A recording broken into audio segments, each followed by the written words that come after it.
Saludos cordiales compañeros. Es un gusto para el grupo B2 presentar ante ustedes las secciones 11, 12, 18 y 22 de la Norma Internacional de Información Financiera para las Pymes. En la sección 11 titulada Instrumentos Financieros Básicos nos da una definición de estos instrumentos. Nos dice que son aquellos contratos que dan lugar al reconocimiento de un activo financiero para una entidad y de un pasivo financiero para otra entidad. También nos dice que esta sección solicita un modelo de costo amortizado para el reconocimiento de estos instrumentos. En el párrafo 11.8 nos describe cuáles son los instrumentos financieros básicos. Nos dice que pueden ser en este caso el efectivo, los instrumentos de deuda, los compromisos de recibir un préstamo, inversiones en acciones preferentes no convertibles y acciones preferentes u ordinarias sin opción de venta. Nos dice que tanto los instrumentos de deuda como los compromisos de recibir un préstamo deben de cumplir con los requerimientos del párrafo 11.9. Nos dice que el reconocimiento inicial de activos y pasivos financieros en su medición inicial en la norma está requerido que sea al precio de la transacción, incluyendo los precios de la transacción. Nos habla también de una excepción, que son los activos y pasivos financieros que posteriormente van a ser medidos al valor razonable con cambios en el resultado. También nos habla de otra excepción si esta transacción es de financiación para la entidad o la contraparte. Si esto es de financiación, entonces nos dice que se debe medir al valor presente de los pagos futuros descontados a una tasa de interés de mercado para un instrumento de deuda que sea similar. Para la medición posterior, cuando hablamos de instrumentos de deuda, nos dice que se deben de medir al costo amortizado, utilizando para eso el método del interés efectivo. Nos dice que los instrumentos de deuda que clasifiquemos como activos o pasivos corrientes se deben medir al importe no descontado del efectivo o a la contraprestación que esperemos recibir.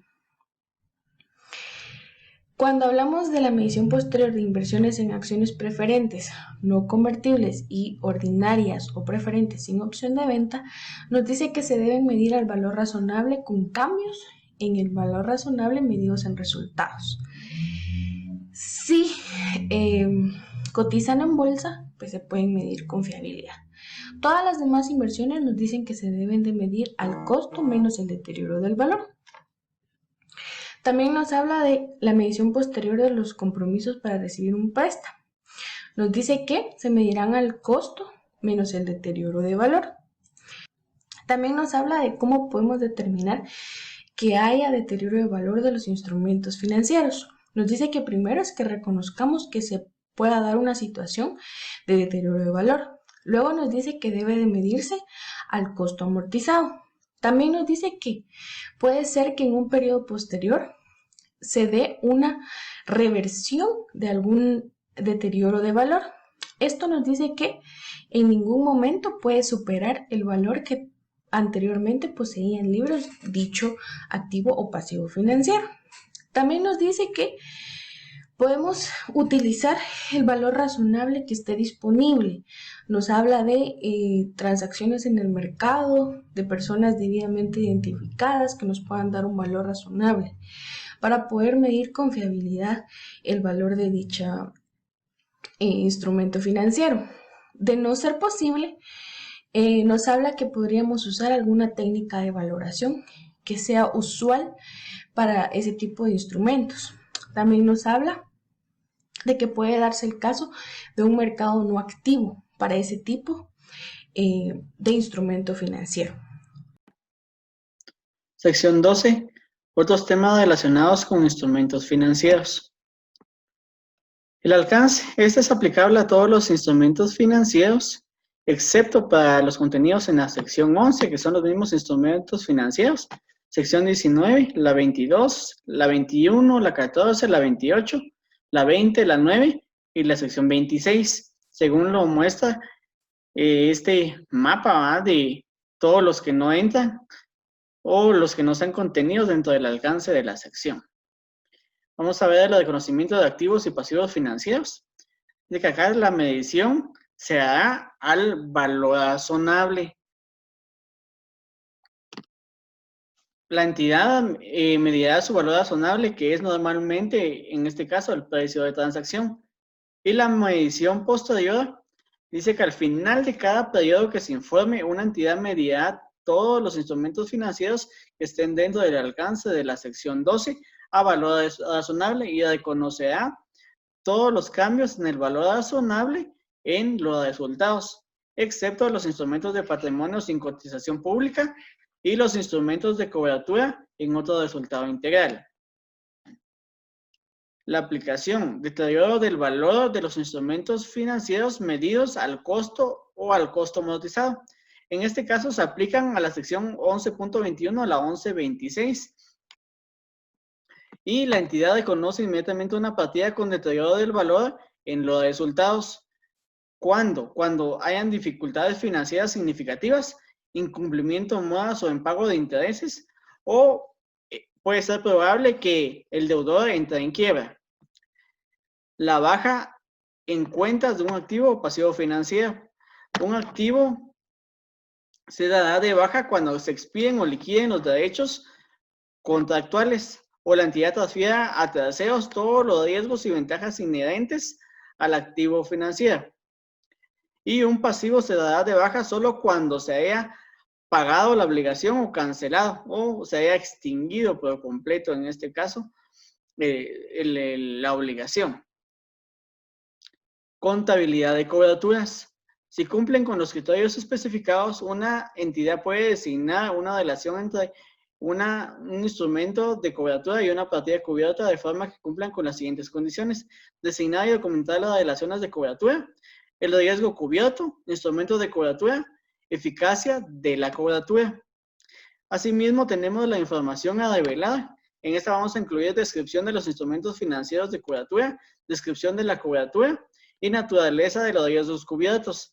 En este caso, se realizará esta información de forma separada para cada uno de los tipos de riesgo, entre los cuales riesgo de tasa de interés, riesgo de tipo de cambio en moneda extranjera y el riesgo de precio en una materia prima cotizada.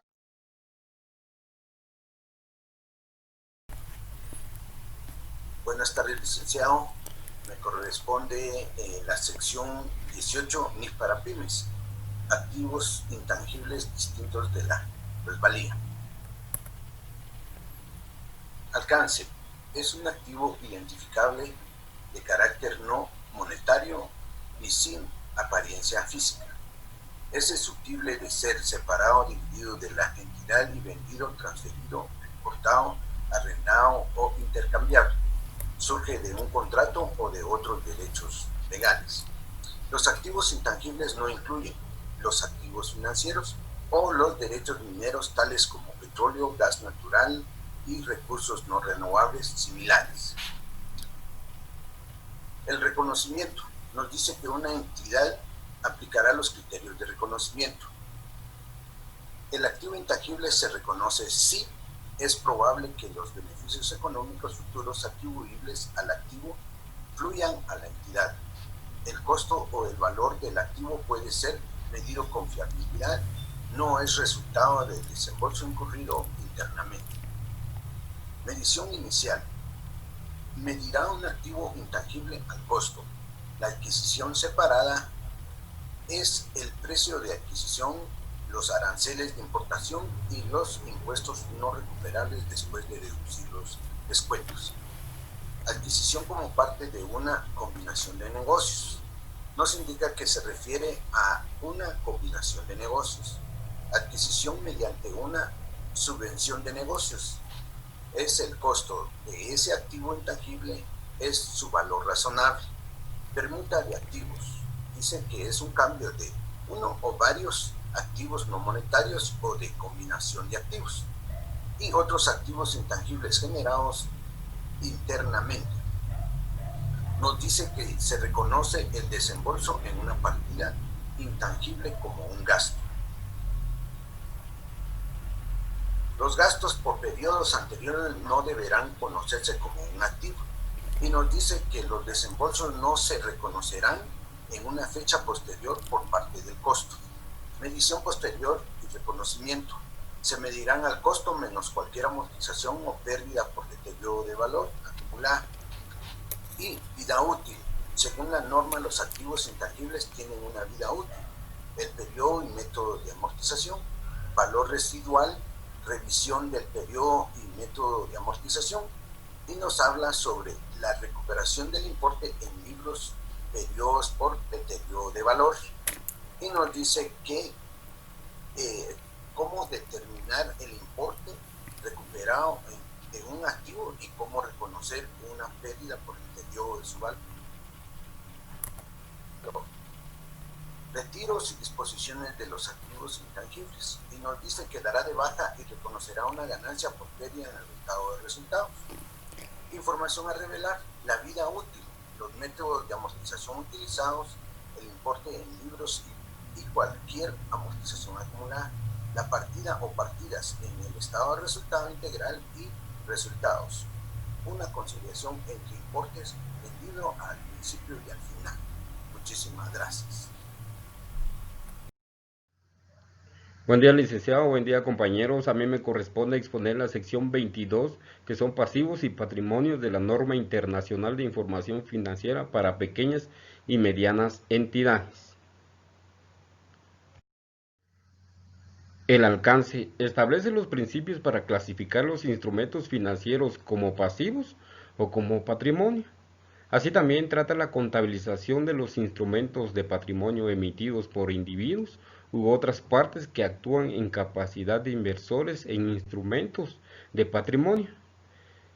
Esta sección no trata la participación en subsidiarias, asociadas y negocios conjuntos que se contabilicen de acuerdo con la sección 9.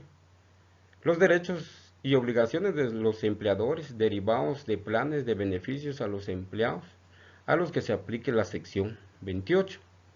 Así también los contratos por contraprestaciones contingentes en una combinación de negocios según la sección 19.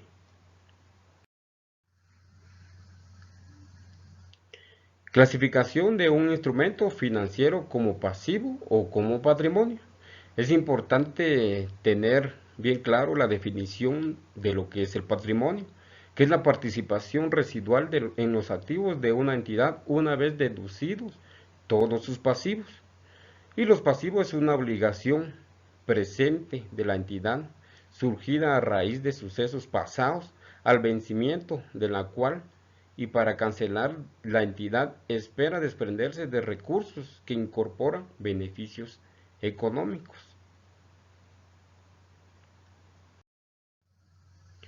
Emisión inicial de acciones.